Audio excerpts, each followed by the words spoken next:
আসসালামু আলাইকুম। আপনাদেরকে নিয়ে আসছি আজকে আমি একটা গোল্ডের দোকানে। আসলে আমি লোকেশনটা একটু পরেই বলছি। তো চলে আসলাম গোল্ডের দোকানে, আমার এই দাদাভাইয়ের দোকানে। তো আমি মাঝে, মাঝে অল্প, অল্প সোনা যখন কিনি আমি দাদার দোকানে চলে আসি এবং আমার সব গোল্ডই প্রায় এই দোকান থেকে কিনা। আর নতুন, নতুন দুবাইয়ের, সৌদির বা অন্যান্য রাষ্ট্রের যে গোল্ডগুলো আসে একটু ইউনিক টাইপের আমি চাই। তো এই দেখেন 22 ক্যারেটের একটা গোল্ডের চেন। এটা কিন্তু আপনার 8 আনা ওয়েট। কিন্তু দাম চলে আসতেছে 75,000। যেহেতু এখন সোনার দাম 1,10,000 টাকা। বাইরে গরিবের জন্য সোনা। আমি গরিব মানুষ খালি দেখেই যাচ্ছি, দেখেই যাচ্ছি। তারপরেও কি বলবো যে কেউ স্কিপ না করে পুরো ভিডিওটা দেখবেন। তো আমি একটা চেন নিয়েছি। আসলে আমি চেনটা দেখেন আমার কেমন হয়েছে। এই চেনটা আমি নিয়েছি। এটা একেবারে এটা 7 আনা।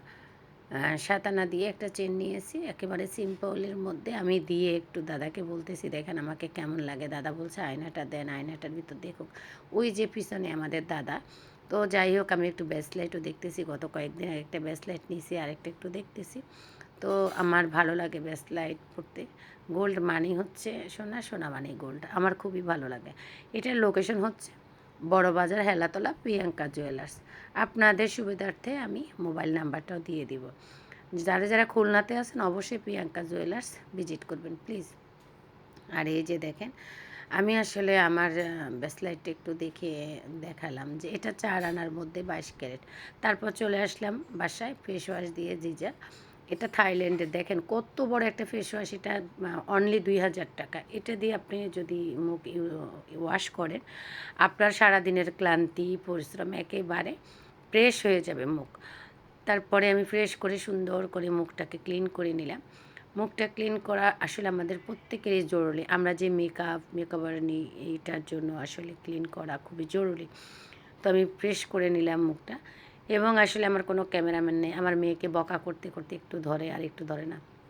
যাই হোক আমি দিয়ে দিচ্ছি বোরোডার্মা আপনার সানস্ক্রিন। এটা আসলে বোরোডার্মাটা হয় কি 50% ডিগ্রি তাপমাত্রা সেলসিয়াম থাকলেও কোনো প্রবলেম হয় না। যেহেতু আমি রোদে থাকি আমি তো কাইলে আমি একটু ফিল্টার দিয়ে একটু একটু মাঝে মাঝে সুন্দর হয়ে যাই, কালো দেখতে ভালো লাগে না, হাত পা পুড়ে যায় রোদে থাকতে থাকতে। আর কি বলবো। তারপরে হচ্ছে আমি এই ফেস পাউডারটা একটু দিলাম হালকা পাতলা, যেহেতু সানস্ক্রিন দিলে একটু তেল তেল ভাব থাকে, এটা দিলে আর তেল তেল ভাব থাকে না। তো যাই হোক একটা লিপস্টিক, আমার এত প্রেমের লিপস্টিক একটু আছে তাই আঙ্গুল দিয়ে দিয়ে আমি লিপস্টিকটাকে দিচ্ছি। দেখেন কালারটাও অস্থির একটা কালার। কারণ ছোটোবেলায় এরকম যখন লিপস্টিক শেষ হয়ে যেত কিন্তু আঙ্গুল দিয়ে টেনে টেনে দিছি। এই যে আমার লুক। যদি আমার ভিডিওটা ভালো লাগে আপনারা অবশ্যই পাশে থাকবেন।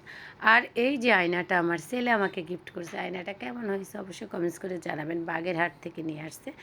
আল্লাহ হাফেজ।